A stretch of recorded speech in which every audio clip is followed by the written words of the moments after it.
Hello, cryptid community. In my last video, I talked about Dogman and how real they were and how dangerous they were and how nightmarish they were. And there's this new documentary, new in terms of, months. So it came out 2 months ago and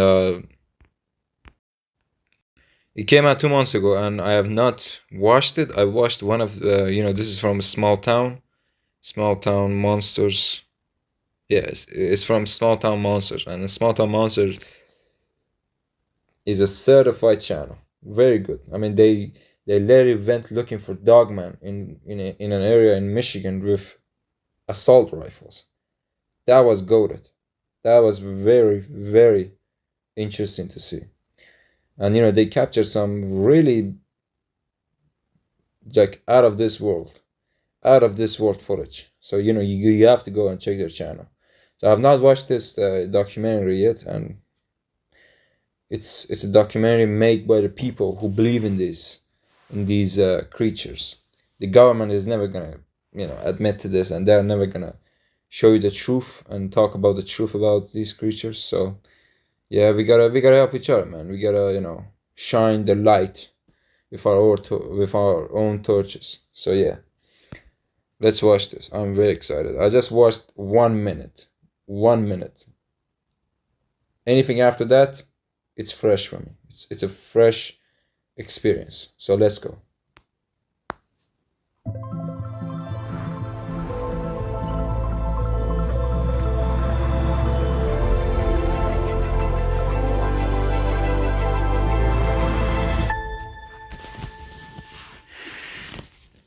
Winning News Center 4.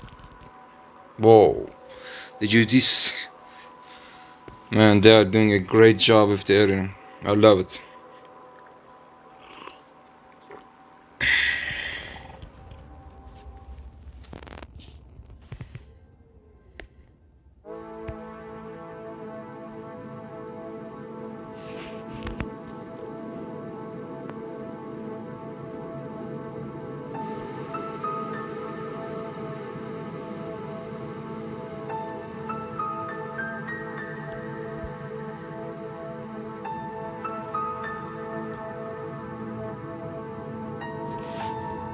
No, it's not. It's not an animal. It's much more than that. It's supernatural.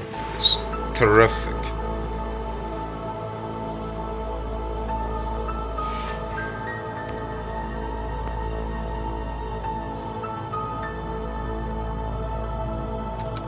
They're supernatural. Oh my God, not at all. The shadow that you seen was bipedal, and it almost looked like a giant canine. It didn't have any, human features to it. 7 to 8 feet tall, very broad-shouldered, and it had this canine-looking head to it. I remember it was a dog-like creature. To this day, I can distinctly remember hearing the footsteps, bipedal footsteps in the gravel, and it was shuffling. That's this terrifying. thing emerges from the corn, and it was about 6 feet tall.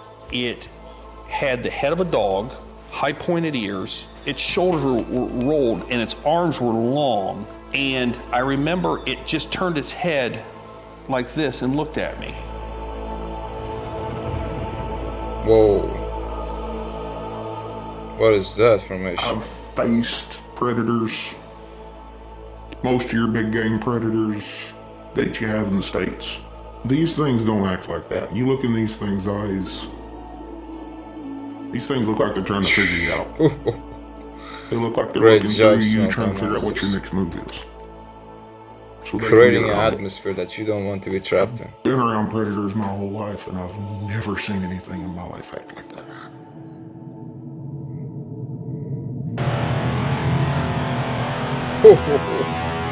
Listen to the music.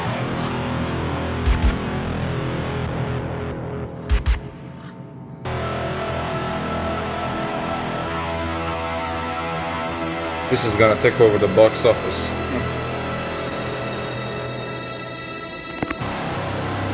Land between the legs. Oh shit.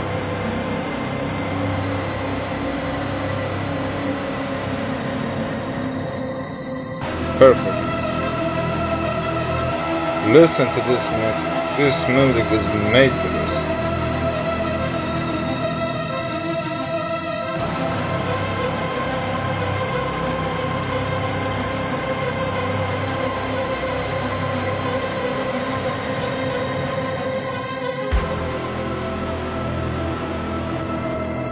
Dogman.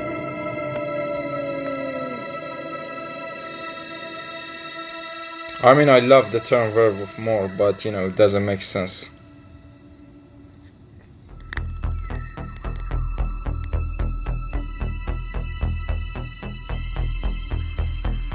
I love the music.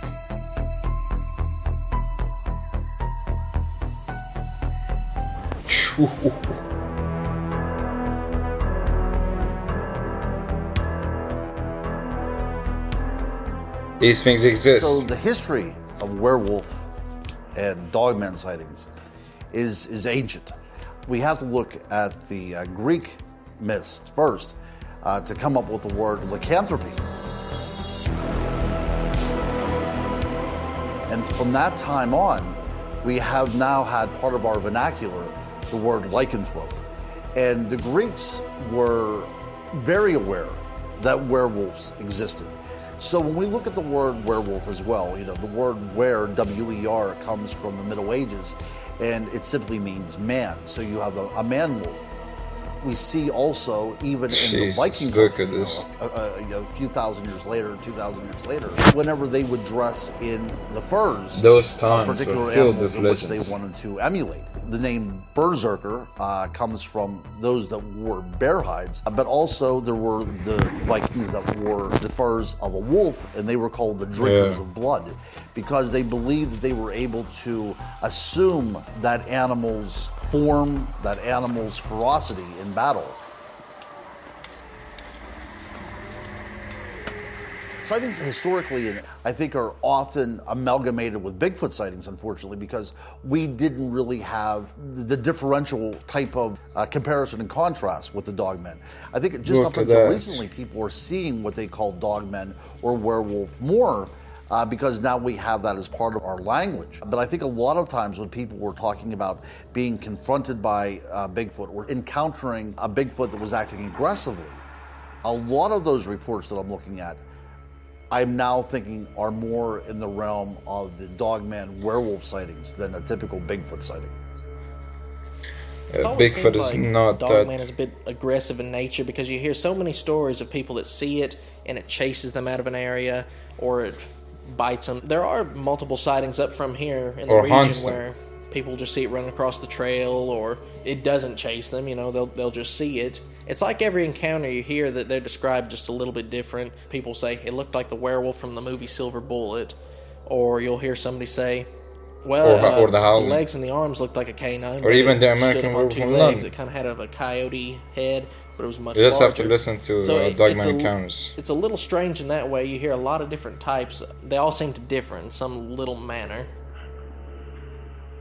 So anywhere in the Midwest, I mean, it just makes perfect sense. And there's a lot of cover. I mean, there's still in the Midwest and Central America, or North America, there's a lot of wide open spaces and a lot of woods and a lot of places where America is the perfect place on earth for this down the road. It looks like a tasty, super rich land, super healthy.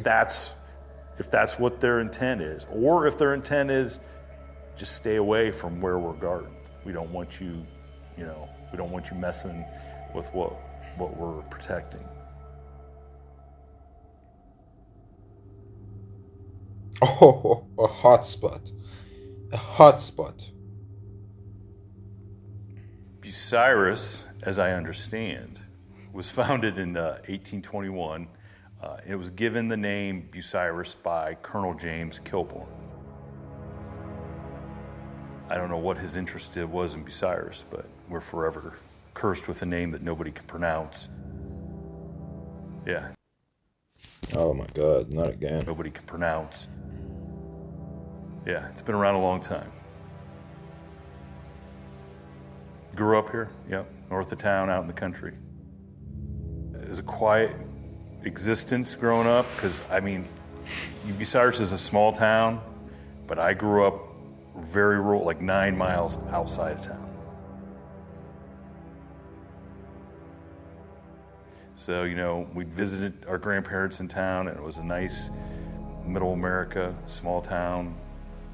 Leave It to Beaver could have been filmed, you know, on one of the streets.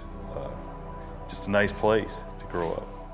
People, you know, the people here are pretty down-to-earth people. You know, we have essentially a makeup of people who was born here and a lot of people that migrated up from Kentucky. As a kid, you know, my grandparents would tell us stories about a creature that they refer to as the Bobo. Bobo, the other thing I can figure Bobo was some sort of, you know, bipedal, you know, hominid. And they also told us a story about a creature by the name of Raw Head and Bloody Bones, which I had no idea what that was, but I presumed it was some version of the boogeyman. And so years later, when you have the internet, I've actually looked it up.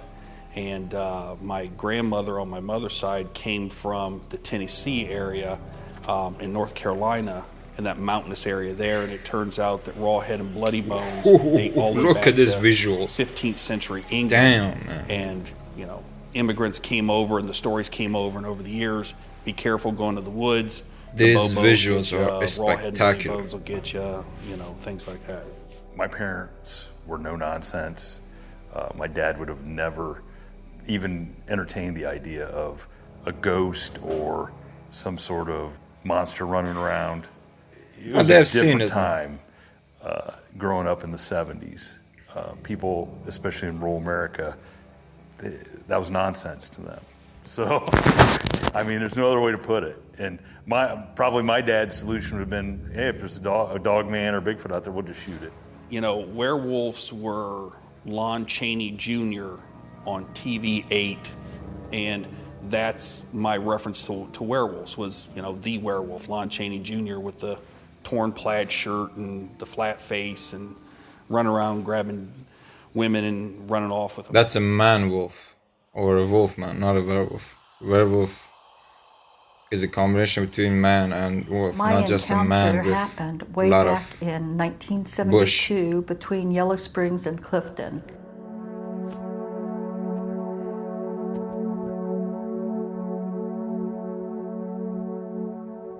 Started out as most likely a Friday night, because I was allowed to be out on Friday nights. I was about 17 at the time. Out with a boyfriend and another couple. We had two cars, two sets of us. And, well, you know how kids are. We were out going to park. We go down the road, and the bridge is totally out. There's just the barricade. So we turn around and make sure that both of the vehicles are facing out. So if the cops come along, you know, we were just leaving anyway, no big deal. Really, really dark. It was cloudy, I don't know.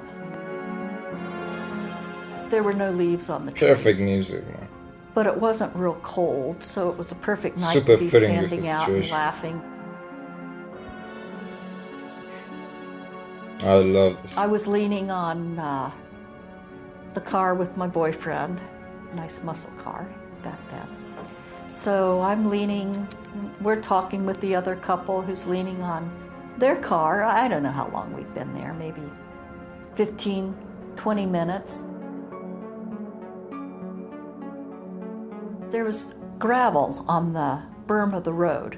And now remember, this is just one way in and one way out because the bridge is out. Well, there's gravel on the berm. There's a brush row next to a creek. And I see eye shine, meaning an animal, up in the trees. Or a glow. So I thought. I'd mention, I wonder if that's a possum or a raccoon or what's up there. And then Imagine seeing that, man. something walked out, and it wasn't a possum, it wasn't a raccoon, it was a creature. I have no idea at the time what it was, nor did anyone else. To this day, I can distinctly remember hearing the rustling of the gravel that's on the berm. And there's this dark creature. It wasn't huge, maybe 5 foot, 5.5 foot. That's 6 a to small 8 feet one. away from me when it was in the weeds. It had its mouth closed. Its eyes were amber, almond, sort of almond shape. The ears were very, very close to the head. Pointed straight up, So but they probably weren't like real on the long side. ears, but they were pointed straight up.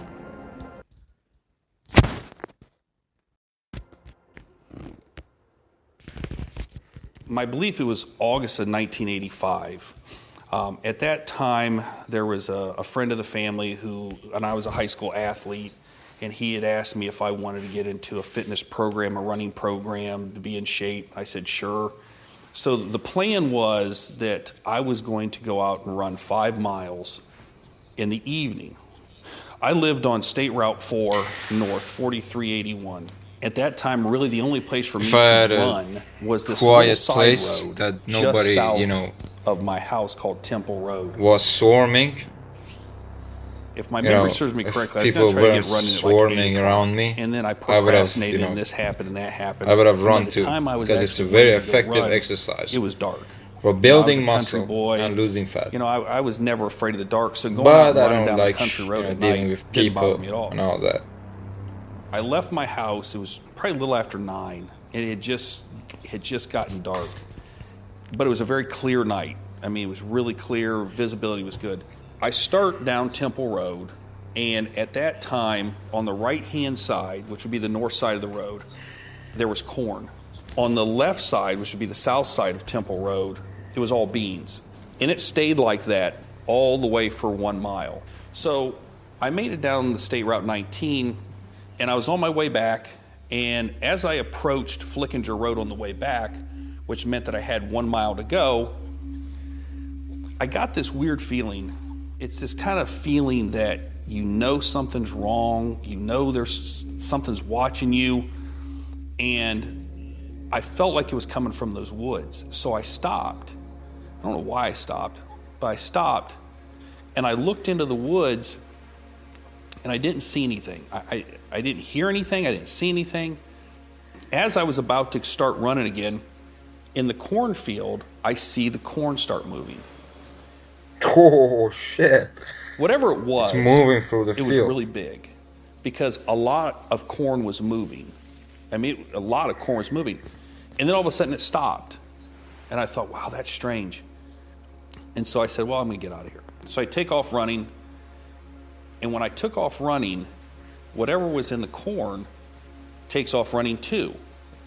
And that's what startled me really, because You don't want to be in that that's not how situation. deer behave. Deer get, You're deer the fight get scared, or or they flight get startled, or they get froze. surprised, and they just take off running. But this thing started running with me. And when I say it started running with me, it was pacing me. And it kind of freaked me out, so I stopped. And when I stopped, it stopped. To this day, I think it would had to have been at least 3 rows in. And so I remember stopping and thinking, how does it know that I stopped? So I stood there, and as I stood there staring at the corn, That Dogman's got a I mean, not a long single hair. stalk moved. I mean, it was They don't look perfectly like that. just Come on. still. Like this thing that was in the corn, like it was just perfectly still.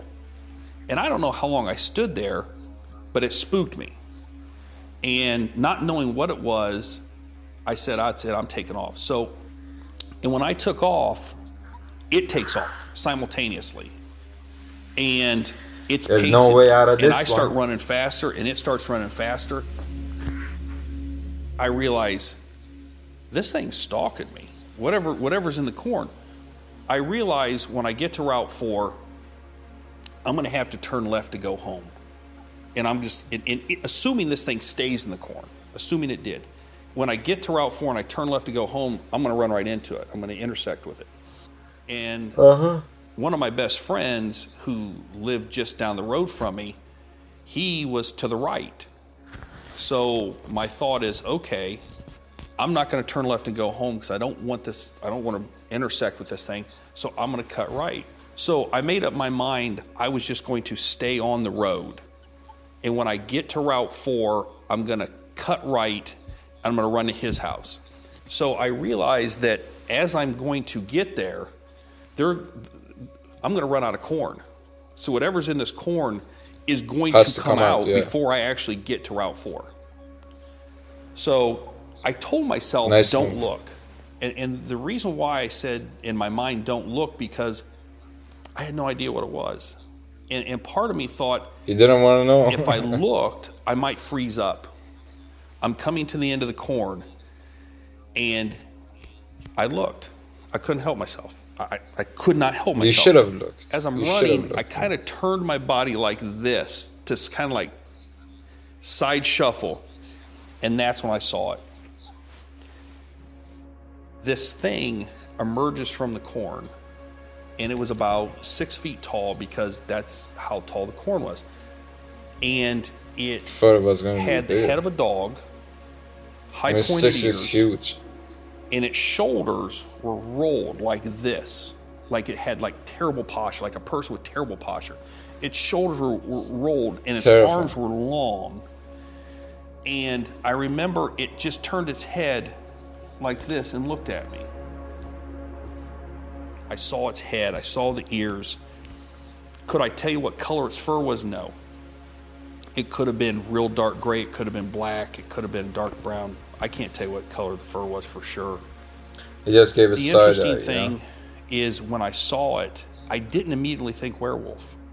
I just didn't, because as we talked about, my frame of reference for what a werewolf was something I'd seen on TV8. It was a man with a flat face and it wore torn, tattered clothes. It did not look like what I saw. And the only frame of reference that I had was, I fucking hate it looked just like the Egyptian god Anubis. That's the best way I could describe it. Wow. Just like that?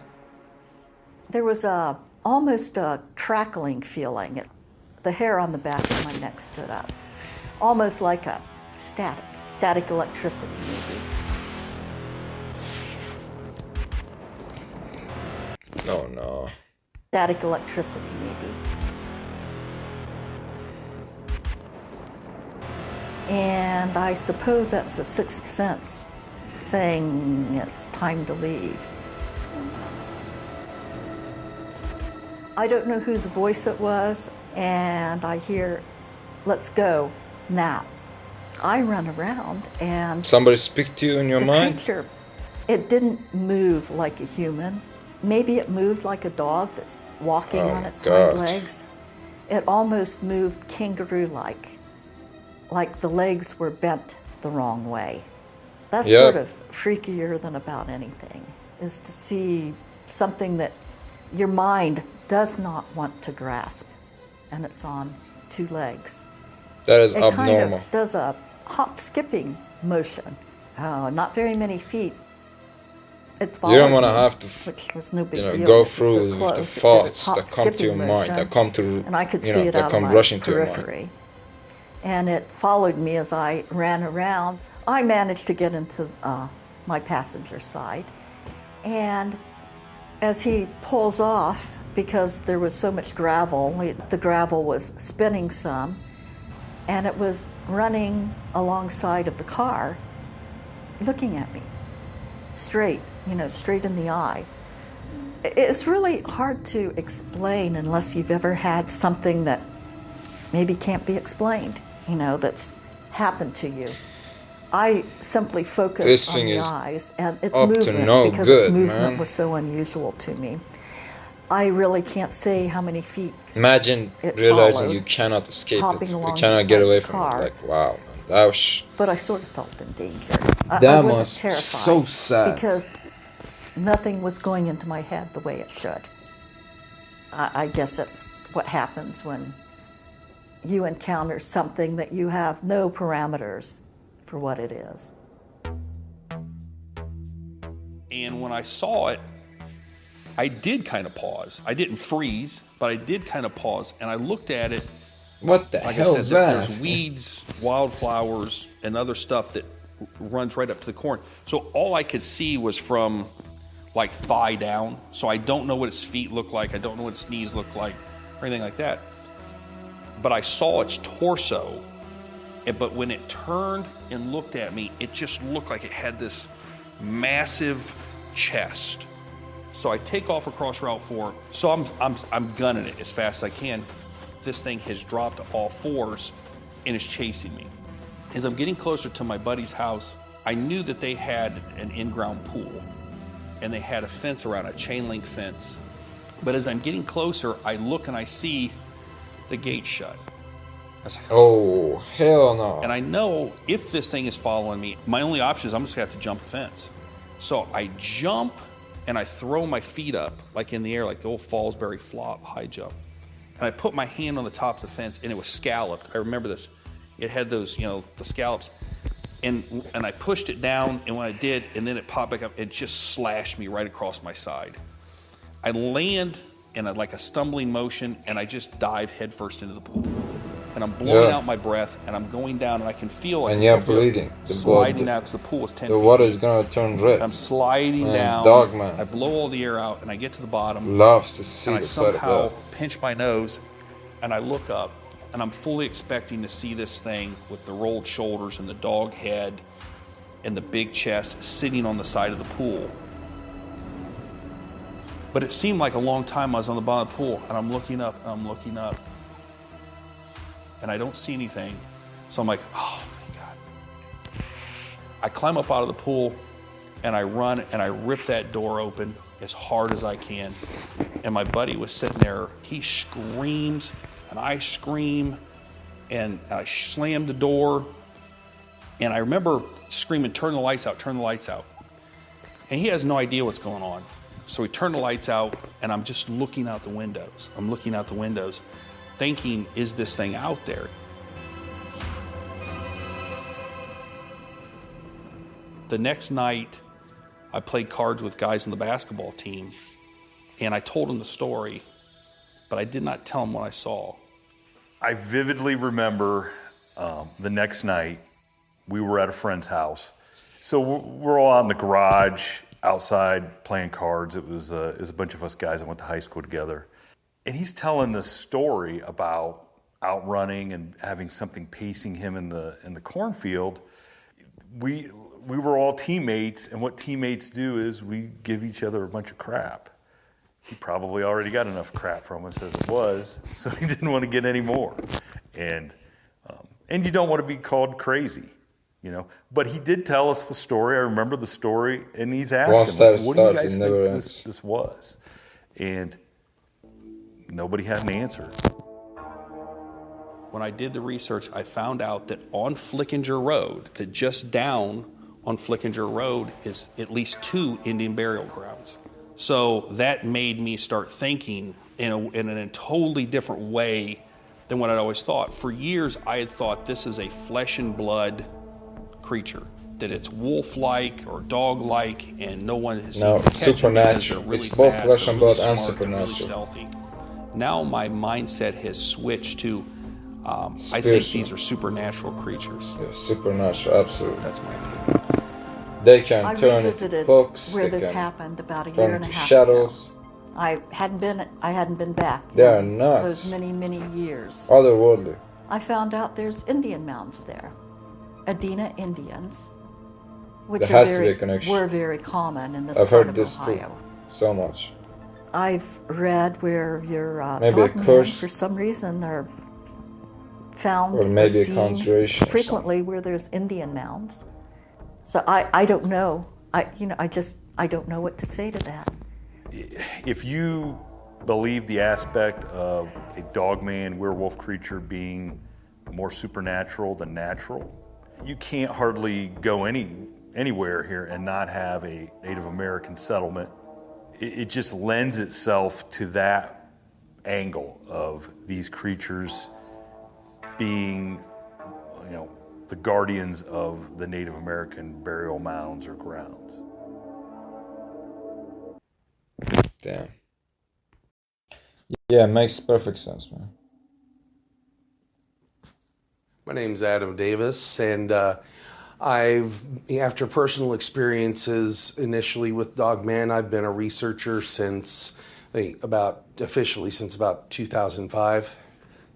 My initial actual sighting was in 2005, back in October 19th, after we had initially started the year I hearing was born. about different howling reports and everything out around better and better. The Germantown and Liberty, Ohio area. My girlfriend and I decided to go out to Anthony Road and to see if we could find any tracks. And as we crossed the bridge, I was doing my usual thing, looking down at the sandbars, to see if there was anything there. I would absolutely love to drive down a road like that, man. And I love we it got like across so the much. bridge, and it kind of takes a little turn and down a little downhill. And I tell her to stop because I see something black over on the right-hand side of the road. I was, most of them the are black side, so it was on my side. And I was looking in the mud and silt and everything to see if there was any tracks. I get out and I go over to it and I look at it and I realize it's an article of clothing. It was a pair of pants, a women's brand of pants in a petite size. And I pick them up and I'm looking at them, and there's silt on the back of the pants from where they had lain against the dampness of the ground, and they were slightly damp from the rain. And then I took them and turned them around, and I realized that it was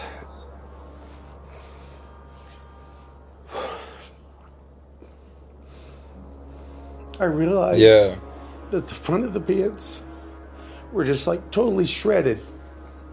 Oh shit. And matted with blood, and it was not dried blood or anything. It was just congealing. I look across the road and I see red fabric. So, I mean, at this point in time, I'm just kind of, I'm starting to put together what I'm seeing, and as I'm looking at it, I walk across the road and I find a sweater and a t-shirt that are still partially inside of each other. I looked at it, and there was blood there on the sweater, but the t-shirt was worse. It was shredded and matted with blood. And I whose t-shirt was that? Called the police. I got a hold of dispatch and told them what we found. And this is what really kills me. They laughed it off. They said, "Oh, son it's of a probably just bitches. someone's trash that they left out What? there. It's nothing. Don't worry about That it." makes no sense. Someone's trash should be a fucking bloody shirt. I told my girlfriend, "We're gonna go to the house. We're gonna get a bag. We're gonna come back for this," because we didn't have anything to put it in. It was maybe 10 minutes from there to the house. And So back. was this a victim or got someone back. who turned Those clothes were gone. into a werewolf? They had taken a vehicle and driven It's over not the every day you hear places where stories like those that. clothes were laying, where there was an imprint in the mud or any trace of blood, because there were the sweater and the t-shirt were laying on the edge of the road in the tall grass. In 2015, I wind up meeting up with this guy from Hamilton. He was telling us how he had been, looking at anomalous reports and everything, where he was getting descriptions of oversized canid prints. He said he was basically going from house to house. Jeez, through that's the big. Germantown Dam area, where there's houses Imagine along if the edge there of was the a park. print as big as this. And he came to this one family that That's said that horrifying. in April 2006, their daughter went out one morning to go out jogging like she usually would do. And she never came back. She went out jogging along Anthony Oh Road no, that's and around the backside of the dam. I just dropped to my knees when I heard this. I mean, It was that confirmation, but daughter? It was like the worst kind of confirmation. Yeah, it was that girl who got torn apart. Oh There's my god. no question in my mind that, that it was something, that it was a Dogman that did that. Because, first of all, That's tragic. What would have happened to the body? That's terrible, man. Otherwise, the body was gone. The clothes were shredded. There's no bear out there. There's no cougars out there. There's no natural predators that would do that. And there's, from what I've heard of other reports, there are reports of where they will essentially shred off the clothes off of a human in an attack. The LBL case is one of them. Man, they are intelligent. They know that our clothes are not really our skin and our from the flesh. Land Between the Lakes back in '82, they said that the victims were pretty much disrobed of their clothes that were just shredded off. And I've heard of other reports where there were attacks, or at least that's alleged a real attacks. life nightmare. Real life agony, man. That's There's a great deal unbearable. of fear inherent within these particular encounters. It is as if a very intelligent animal is evaluating you. I've heard reports of people seeing them, just watching them from the trees and making no other kind of movement. I also have taken reports from people And they follow that them have after them. claimed that they've heard them coming up onto the porch and trying the doorknob, or even more uncanny, I don't want trying that. to call them outside. These are the things that raise the hackles on the neck and goosebumps and everything else. But we are definitely dealing with not just an animal. We're dealing with something here that has a particular intelligence to it. But from all the encounters that I've taken notes on and the eyewitnesses I've investigated and spoken with, it's never a pleasant encounter. You don't come out of this feeling Absolutely enlivened not. in any way. Encounters with dogmen, encounters with these werewolf-type beings is something that is a stuff of nightmares. Again, people have asked me, what happens whenever you encounter these things? It's from the depths of We hell. really don't know, do we? I mean, a lot of people go missing and are never heard from again. So it might have been an encounter with one of these creatures. Most of them, I believe so, yeah.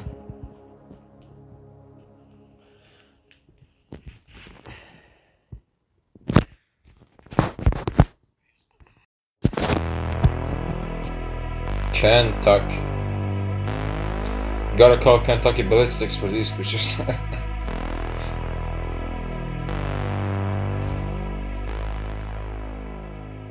Land Between the Lakes is the largest inland peninsula in America. Oh shit. And it wasn't always like that. It Land used to be Between the Lakes a much is in smaller Kentucky, trickle of not- water. It would be called Between the Rivers. And for whatever reason, they flooded the areas and made Lake Barkley and Lake Kentucky. And that caused the creation of Land Between the Lakes. You got that large inland peninsula in America. There are over 200 cemeteries in Land Between the Lakes. Such a mysterious It's place, got man. really I a would like dark to visit history this because, place. a lot of people's homes, when they were getting the area ready, they ran them out of their homes. The government threatened them in one way or another. There is a lot of dark history with this land, and I believe there's even a lot of cemeteries that are underwater now. You can still And go you know, across the land you and wanna find know people's the old darkest homesteads thing where about this? you can see the A evidence dog where man they took literally over the area by, I reckon, fucking- eminent domain. A dogman Since tear the off a whole 1700s, family before they here. flooded everything, French explorers were coming through the regions, and they would report that there were loup-garous in the region. Basically, a French werewolf. They were very superstitious about that kind of thing back then, so they probably thought there are werewolves in this area.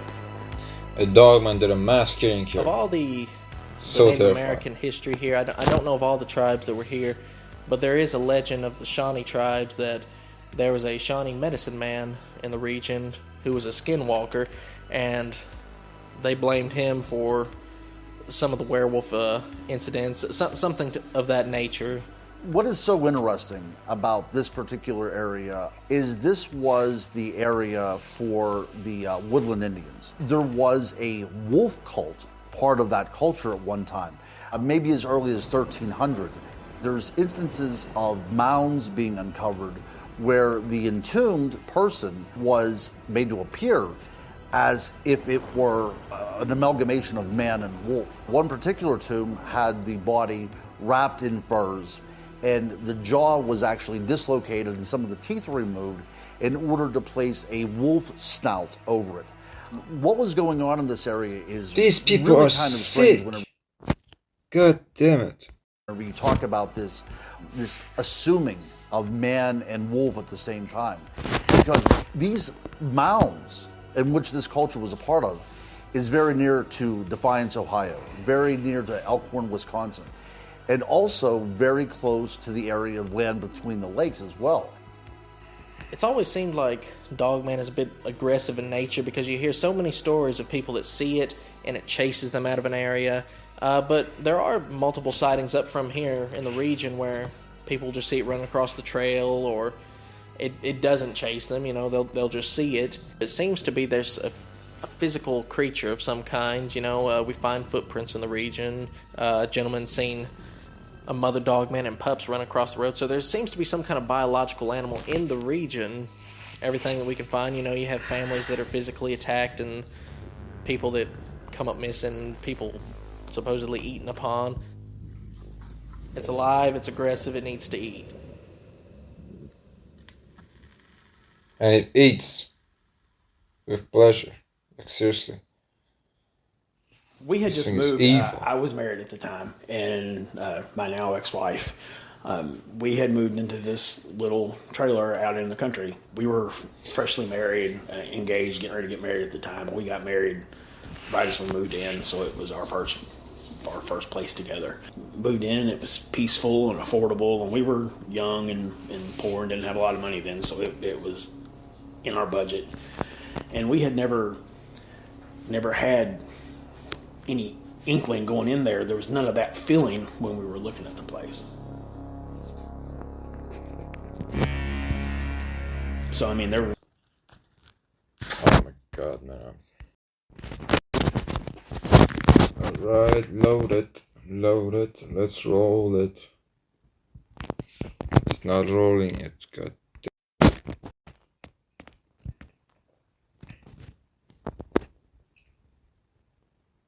This internet is fucking killing me.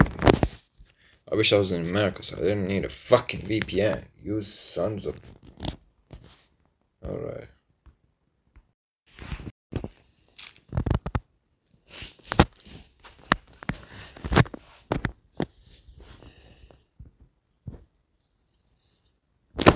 Would you like to please stop? I've been going through this for fucking 3 times. Oh my god, okay, come on man, do something. Don't disappoint me right now. I'm trying to enjoy a documentary. Oh, it doesn't give a shit. Okay, maybe it does. Okay, let me see. Come on. Good. No. Good boy.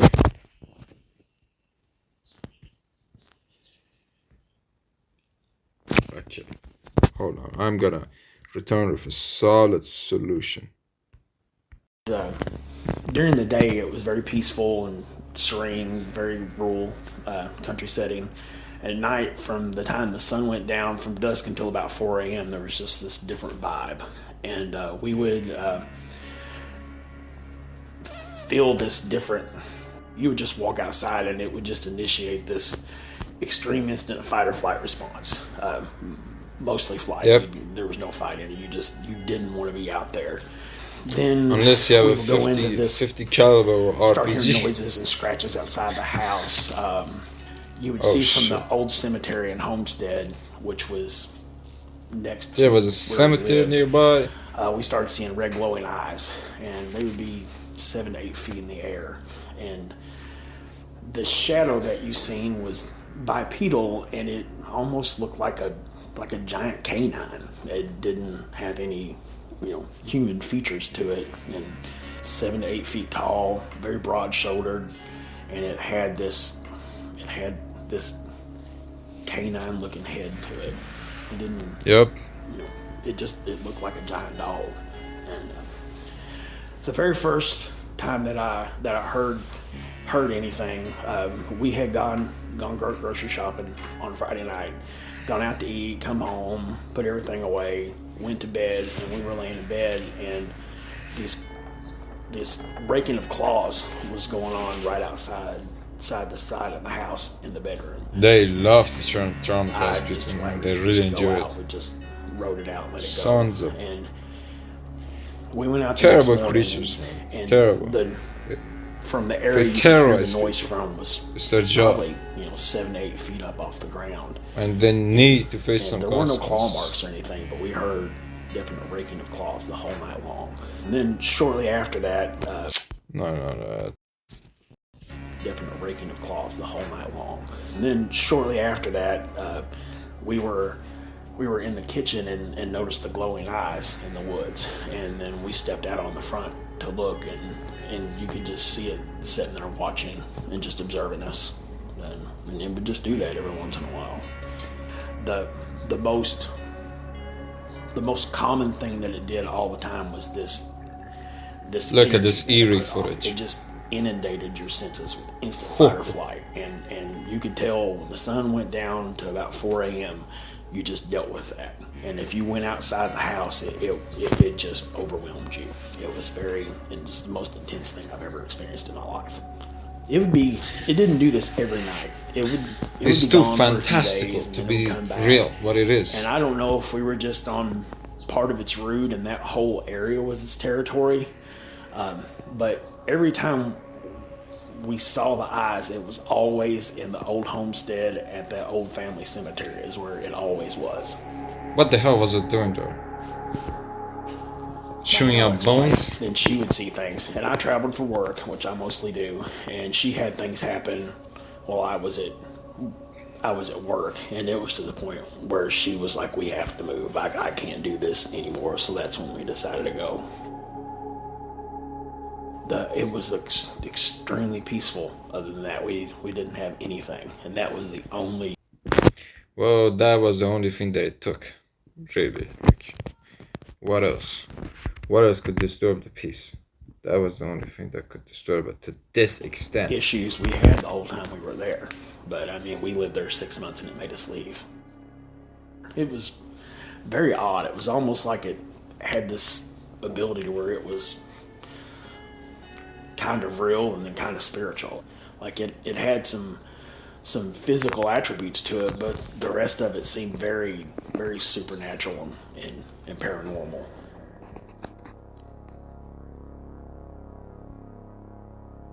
This thing is a killing machine. It's like you put a tank on top of a Lamborghini and you make a very fast and powerful machine. That's how it is. I was 18 when I had my first encounter. God damn it.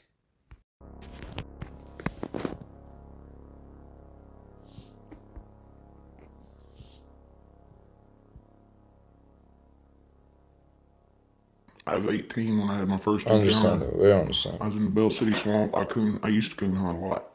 Every given night available, I was out in the woods. Alright, wait a second, let me just... And I'd heard about something in the woods. 18 stupid, I wasn't scared much. Took my dogs out. We were having a good night. We killed 5 coons, I think, that night.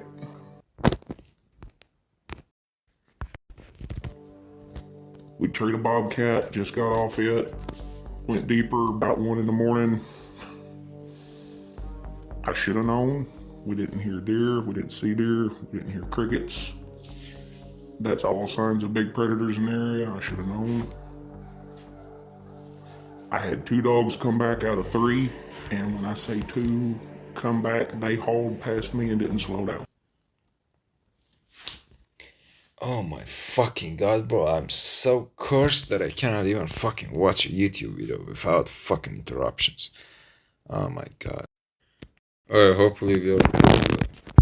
Went deeper about 1 in the morning. I should have known. We didn't hear deer, we didn't see deer, we didn't hear crickets. That's all signs of big predators in the area. I should have known. I had 2 dogs come back out of 3, and when I say 2 come back, they hauled past me and didn't slow down. And these are trained coon dogs, trade and stop. Wow. I was worried because the one that They were was out. missing was worth about $1,500, and she was my prized dog. So I went in looking. A smell hit me. I've been around dead animals. I've been around carcasses. I know what they smell like. It smelled like rotted meat and wet dog. And the growl that come out of this animal hit me in my bones. It just... Get this out of my face. Come on. Hit me in my bones. It just... You won't forget it if you ever hear it, trust me. I had light attached to my hat. When I flung it around, I hit something in the eyes that was standing 7.5 foot off the ground at the eyes. Wow. Black fur, head like a wolf, pointed ears on top. I didn't know what I was looking at. Here I am with a double-barrel 20 gauge. On top. I didn't know what I was looking at. Here I am with a double-barrel 20 gauge. I'm outgunned, I know it. I eased away, backwards, trying to get away from it. And it stepped off, like it didn't want to be in the light. I tried to keep my eye on it, and it was gone. I've never seen anything move that quick. I mean, it was there and it was gone. I took off for the truck, and when I got back, the truck was facing the woods. My dogs were in the back. They beat me to the truck. When I turned the headlights on to turn the truck around, it was standing in the edge. Like Oh, it it was... followed me out to make sure I left.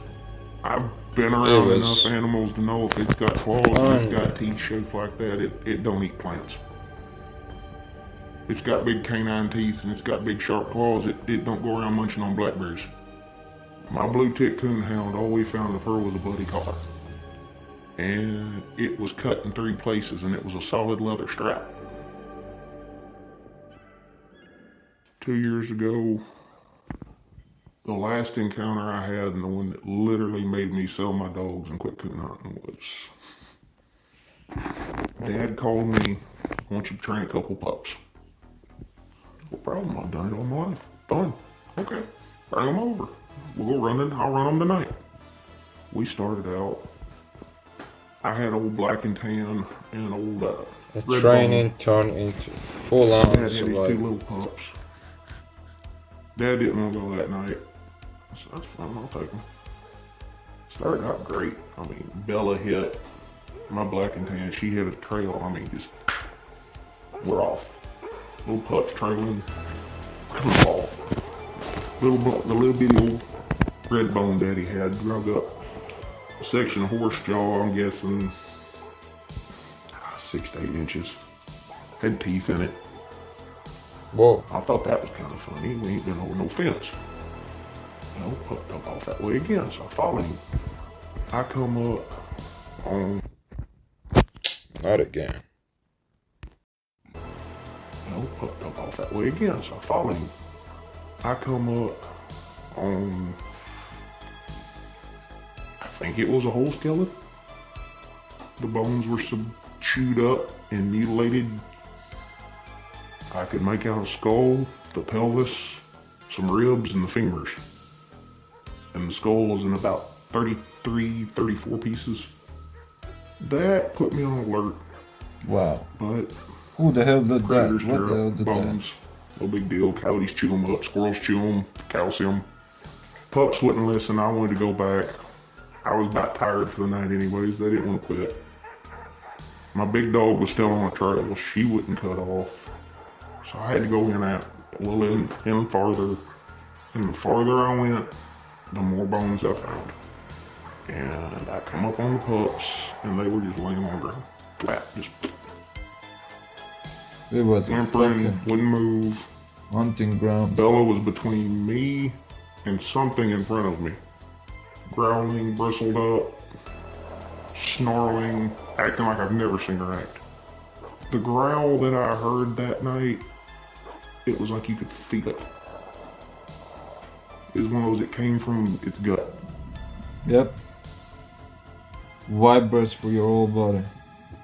I've heard this from Matt Ench in Planet 412. I was 15 when he was yards telling from his encounter. It was massive. I was close enough when Look at this costume, when man. he'd sniff, you could see his nose wrinkle up. That's way too close. Way too close. I've always been told, like most kids in southern areas, be careful, there's panthers in the woods, and I mean, this is western Kentucky, we don't have bear, but every now and then it's because they wander up out of Tennessee, but I've faced predators, most of your big game predators that you have in the States. These things don't act like that. You look in these things' eyes, these things look like they're trying to figure you out. They look like they're looking through you, trying to figure out what your next move is. So they can get around it. I've been around predators my whole life, and I've never seen anything in my life act like that. I've never seen anything look like it had enough consciousness to know what you might do. I think that scares me as much as seeing them. This one wasn't scared. This one wasn't curious. This one did not want me there. He roared, come up closer. When I couldn't hunt, I carried a double barrel 410, a double barrel 20 gauge. A double barrel 410, double hammered old gun, and a 357 pistol. The fact that my coon dog never moved didn't even faze this animal. She might as well have been a piss ant crawling on the ground. It walked in a semicircle around me like a predatory move would. At this point, I pretty much know. Not again.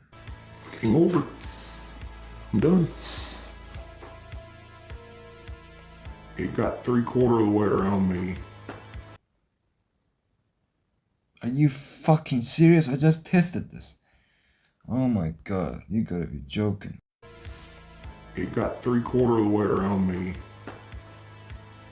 And the loudest, deepest howl I've ever heard come from deeper in the swamp. His ears perked up. And it was like I wasn't even there at that point. He howled back, acknowledged me by roaring at me so loud, I ain't even gonna lie. I pissed my pants that night. Scared me so bad. So I just threw the shotgun up. Thought, well, at least I might get blood. And when I threw the barrels up, he cleared the bushes behind him that were probably 6-7 foot and was gone. Went towards the house. Those sounds are never gonna I come hear out home of that your night, I ears. sold 17 dogs the next morning. I sold all my gear except my coon hunting light. And the only time I go out now in the dark if I'm hunting is if I'm around ponds and hunting frogs. I do not go near that swamp at night. I'll go during the day, but I will not go at night. The reason I've wanted to stay anonymous is I've had people tell me I'm crazy. I've had people tell me I'm drinking too much, doing drugs. People are fucking paranoid. Lying. No. Why the fuck they don't just acknowledge a man's face tearing up, a man's voice cracking? Don't mean nothing. They stay hid for a reason. They got food, man. Martin. My name is Martin Groves. Is that who I think it is? I had an incident in the 1990s spring turkey season that kind of connected me to the area. I'm a retired police officer of 32 years. Yeah, it is. I've been with What's a up, local man? rural sheriff's department, of which I have now since retired. But I was with the department for many years, and a uniformed patrol officer. Coming from a police background, it's going to ruffle a lot of feathers. I think I forgot about The only reason why I've even come forward at this point is, one, I have retired, and I don't really care what people think of me or what will be said. I feel like there is something within that park, animal or beast, that is a danger to the public.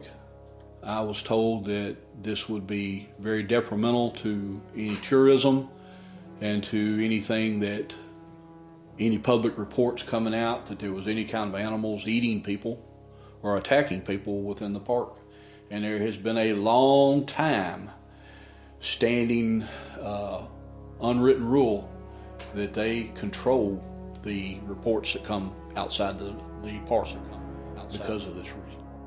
In the 70s, there was a group of kids that disappeared up there in Land Between the Lakes. They heard a bunch of screaming, and when the other group came up to them, they disappeared, never to be seen again. 1979, there was over around Willow Bay, DeMumbers Bay area, there was a gentleman, he worked Kentucky Fish and Game. He said that he witnessed a dogman jump on a couple that was camping there along the shoreline, held them down with its hands and was biting plugs out of them, and they were able to confirm his employment through the state and whatnot. You got the famed 1982 attack of the family that was slaughtered, very terrible. There's multiple variations of the story, but largely they've retained the same way.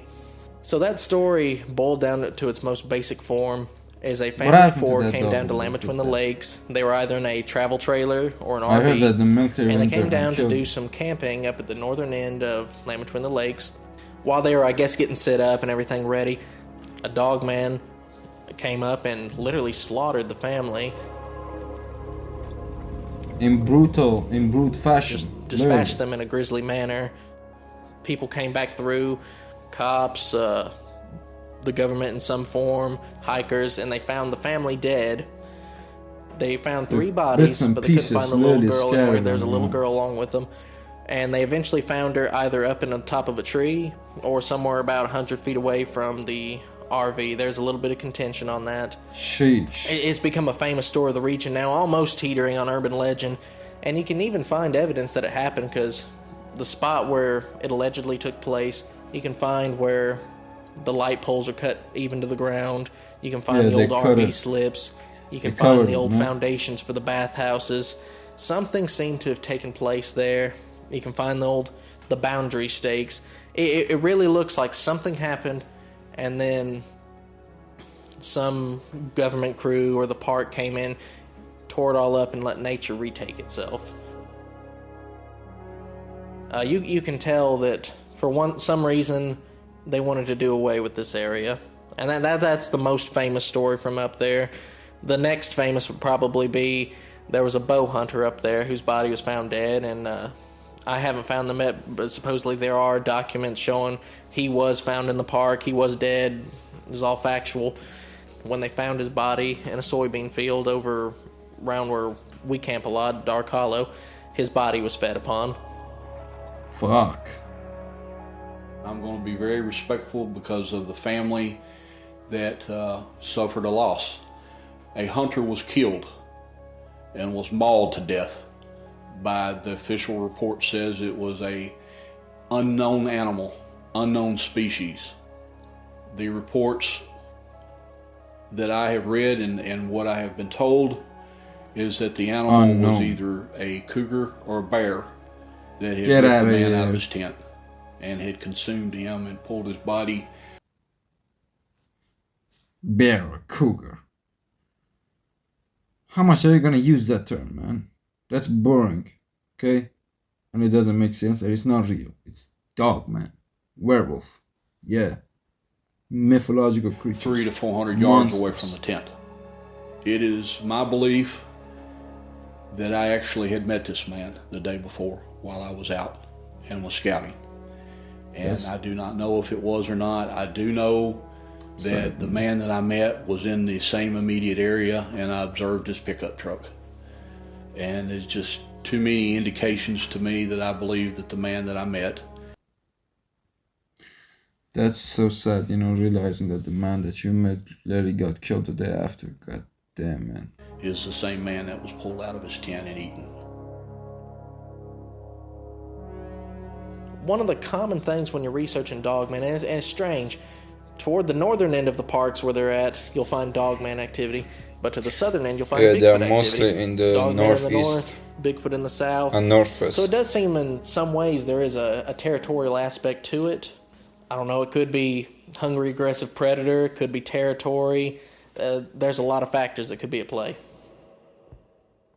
In the spring of, I believe it was 1993, 94, a hunting partner and myself, a friend that I actually worked at the sheriff's office with, had decided to take a trip into Land Between the Lakes for turkey hunting. The first night we came in, we had absolutely no problems whatsoever. The next day, we both got up and decided to take a small excursion searching for birds, and we went our separate ways. We had a very nice game trail to follow, and I followed for miles throughout the entire day. At this point, in the late afternoon, I had a feeling that I was being followed inside the woods. Behind me, I could hear movement, and I could feel a presence that I did not know if it was animal or if it was man. If I ever get that feeling, I'm raising my firearm. I was very observant. 200 to 300 yards behind me, on the trail behind me, I could see movement in the woods. I continued through the woods for some time and followed the game trail, edging my way back to my camp. Did you see that dog? When I did actually catch movement in the woods, and I could see that there was 2 or possibly 3 animals that was tailing me. But when I would stop, the movement would stop in the woods. I continued on, and as I become closer to my camp, I could hear a distinct knock in the woods, and it would be a large boom, like someone had taken an axe or something up against a tree. So at that point, I believed it was my hunting partner, and I was getting closer to camp. As I got closer to camp is when I first observed what I believe to be a man in a ghillie suit. So I just wrote it off. I'm on a hot trail. I just need to get back to camp. Somebody is watching me to the west of me, and somebody's coming in on the game trail behind me that is animal. Something was just tagging me. I finally did make it back to camp. The closer I began getting to my camp, I heard whistles. I could hear a whistle that was human-like, that was a shrill whistle. I attributed a lot of these things to, this is my hunting partner back in camp. He's knocking something, he's whistling, trying to get me to come in. So I came into camp. And immediately when I come into camp, my friend that I had known for many years, I could tell was very shook. There was something not right with my hunting partner. And I said, look, I'm sorry I've been gone. He said, it's not that. I was a little bit worried about you, but there's something around the camp. That's when he broke down and told me, he said, I've been hearing whistles, and there is something hitting a tree, or there is maybe rocks being clambered against the ground. He did not know either. We settled in and we talked around the campfire. It got dark at this point. When it gets dark at Land Between the Lakes, it is dark. There's no car lights, pitch black, there's no street lights. It is as if you were in the 17 or 1800s. We felt like we were being pressured to get out of the camp, and this is when the activity began. All that was illuminated was our campfire and our kerosene lamp. So we had a distance of 15 to 20 feet at maximum around the camp that would be illuminated, and then we would see shadows. And I noticed what I believed to be a man behind a tree. It looked as if a person was standing behind the tree, a very large tree. At that point, we were locked in. We were not going to be made to move by anything or anybody. This was our camp. We're staying and we're going to hunt here. A small limb or piece of a tree, come flying off the top of the cliff that was raised above us. Damn. Then a rock came. And when the rock comes so close to in between us, we were standing within 5 to 10 foot of each other. We started getting scared. At one point, Harry told me that maybe we should get our firearms. Yep, and, absolutely. So he set his shotgun closer to him. My shotgun was laying on the ground, but I had a sidearm on me. So I kind of felt confident. Never feel confident. Never. Always take care of yourself, but never overestimate yourself and never underestimate yourself. Be in the middle. You have to imagine the darkness and how dark that it was and how limited the vision was for us. We began to get a growl from where the person or persons were standing.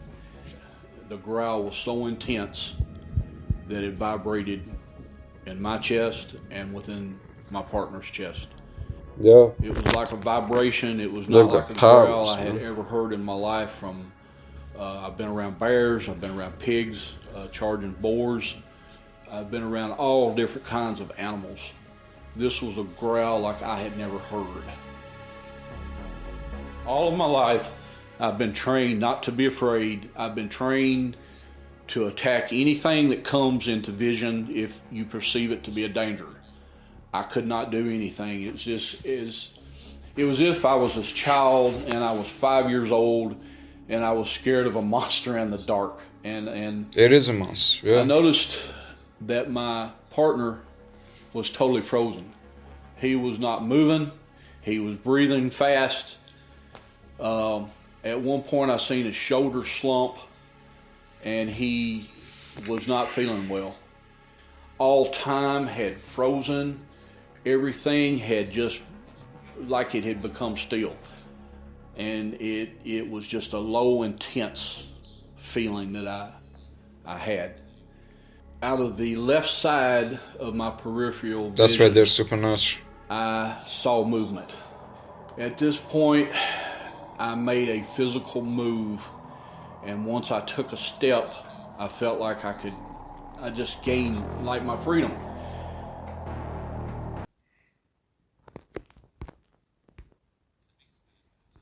Damn it. And I pulled my firearm. I turned my shoulders to face the object that I caught in my peripheral vision. Nice to see. I looked forward, and I could see faced it head on. What I knew was not a man. I knew that it was not an animal I had ever seen, and it was coming Your world towards came me. crashing down. In the glow of the campfire and the glow of my kerosene lamp, I caught what I felt was an upright walking. Jesus, man. It was not bear, it was like a wolf. It was large, it was huge, it was still walking towards me. I've discharged my weapon in its direction 2 times. You have to imagine when you fire a gun at nighttime that you have an effect of almost like a camera going off, and that camera instills something in your brain. So I have this image instilled in my head of when the flash went out and the animal It was like it responded to the firearm. It was intelligent. It knew that and the animal, it was like it responded to the firearm. It was intelligent. It knew that firearm was dangerous to it because it reacted. It moved and it went backwards before I fired. It is as if it could jump and leap beyond any human understanding. It jumped to the rock face that was beside of it, and in an instant it was gone. It disappeared and went over the ridge above us. That when I fired my weapon, my hunting partner behind me discharged his firearm in the opposite direction of me. I'm screaming at this point. Good teamwork. I'm screaming. I don't even know what I'm saying, but it's time to back up to the truck where we were parked. And I began to cover above me. I covered to the left of me, and he's walking, and we're walking behind us. As we get to the truck, I jump up into the back end of the pickup truck. He gets in, cranks the vehicle. I'm standing in the back of the pickup truck. The lights flow towards a field that was in front of us. Directly in front of me were two huge figures, creatures. I believe that what was stalking me in the woods, I believe that whatever I fired at to the left of my camp was what people refer to as a Dogman. But I know what was in the headlights of that truck was not the same creature, because it towered at least another 2 or 3 foot taller than the animals that I had seen in my camp. These were two very large creatures, and I realized that one of them was the exact thing that I had seen in the distance that I believed to be a man in a ghillie suit, and it was not a man in a ghillie suit. It was not a bear. Oh shit! It was on a 2 Bigfoot legs, working bipedal. with Dogman. Yeah, I've heard about that too. That's what I believe was whistling the entire time that I had heard in the woods. That's what my partner had heard whistling. Were the Bigfoot and two Dogman figures that I observed in the field doing in front clubs of me, here. were they working with the other animals?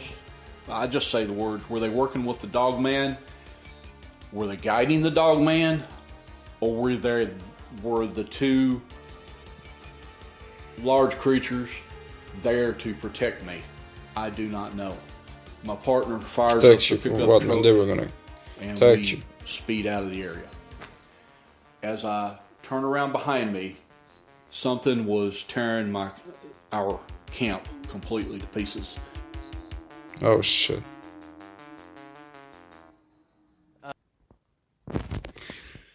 Yep, that's what they do.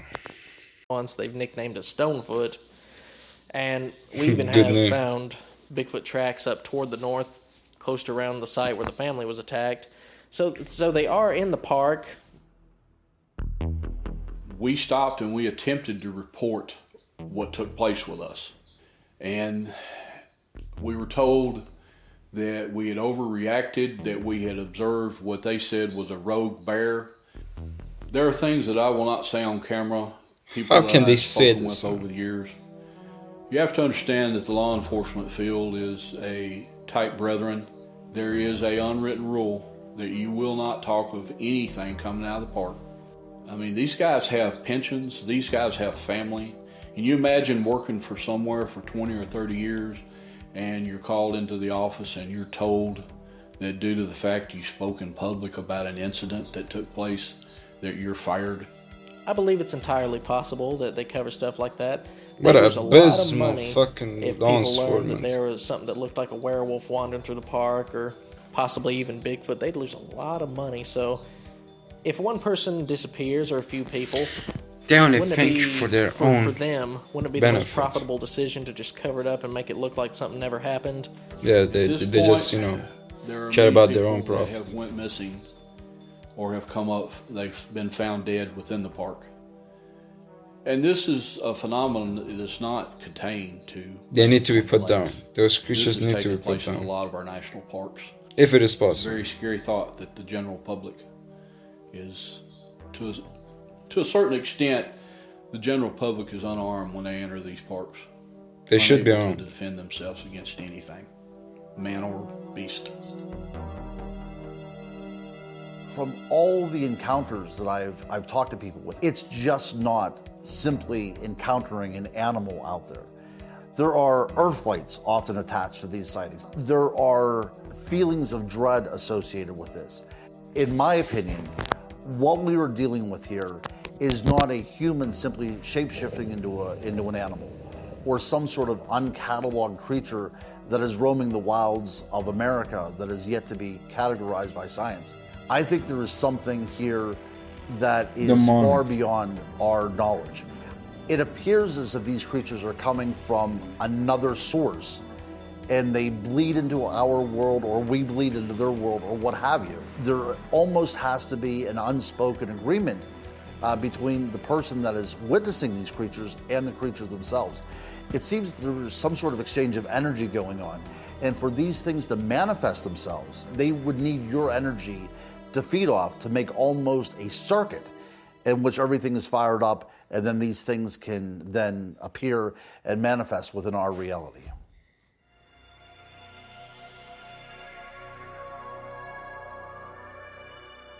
It bothered me for years. I'm not saying that I had post-traumatic stress. I'm not saying that. But I know that every time I walked out of my house at night, I was always had this fear of what's lurking behind the house, what could be under the car, what could be behind that bush. Because in the back of my mind, it's always there. It could be there. And the other thing that really kind of stuck out to me was, as I said, always back and I beyond, reflected, always. was, if that thing's real, what the hell else is real? Perfect question.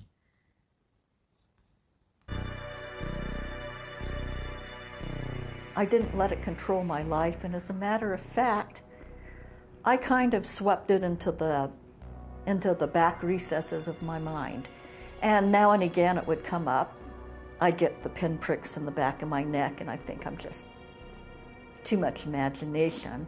I hid this from myself. I rarely told anyone, because shoot, you tell someone and yeah, they're condescending at the best, or just laugh or think you're joking, and at least people will know that these things exist, you know? They would get an idea. So if you have these encounters, it happened. Talk to some people in real life. The only thing I could literally Then tell comes people I social saw was media. werewolf, which probably didn't help the fact that people thought I was crazy. And like I've told her, every time I've talked about it to anybody, the nightmares come back. I've woke up screaming in the night. My wife shook me. It scares me to my core to know that these things are still out there moving and walking around. These things are built to hurt something. Trust me, you don't want to see one. And I'm glad I haven't, but I believe in it Nightmares, because I'm look plagued at with these dreams. At one point I spoke with a professional that said that I had seen something that had traumatized my memory. I couldn't accept what I had saw. That trauma of whatever that I had occurred that night. Look at that and scenery. the instant that I had seen, that it will haunt me. It will be in my dreams. They told me to attempt to work it out. I will not hunt in the deep woods any longer. I've been to different states. I've hunted in Montana. I've hunted in Wyoming. I have fished where I've had grizzly bears within 20 to 30 yards of me when I'm fly fishing. They don't scare me. That scares me. What I saw that night was such an intense feeling and an evil, a feeling of evil that cannot be described.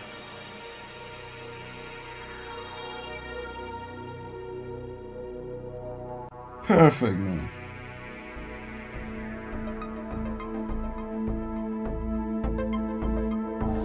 This was amazing. Wow. Beautiful. I mean, it's not really beautiful, it's traumatizing, and it's very, gruesome when you think about it, taking place. And when you put yourself in their places. So it's really gonna be shocking. Yeah. These things are real, man. They are real.